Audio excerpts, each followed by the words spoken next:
ভ্রমণ পিপাসু বাঙালির কাছে এই কোথায় বেড়াতে যাব এই লিস্টে একটা নাম কিন্তু সবার কাছেই কমন, আর সেটা হচ্ছে শিলং।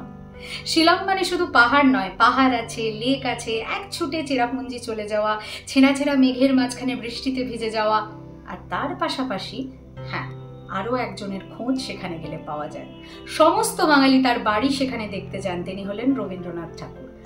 আর পাহাড়ি রাস্তায় হাঁটতে হাঁটতে যে ফুল গাছের জন্য বাঙালি হন্যে হয়ে ঘুরে বেড়ায়, যদি এক নজর দেখা যায়, সেটা হচ্ছে রডোডেনড্রন, যার রেফারেন্স, যার কথা বারবার ফিরে আসে বাঙালির সেই চিরন্তন, চিরপরিচিত এবং ভীষণ ভীষণ প্রিয় সেই গল্পে, যার নাম শেষের কবিতা।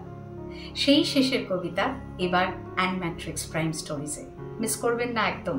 শোনার জন্য শুধুমাত্র কান খোলা রাখতে হবে রবীন্দ্রনাথ ঠাকুরের শেষের কবিতা অ্যানিম্যাট্রিক্স প্রাইম স্টোরিজে।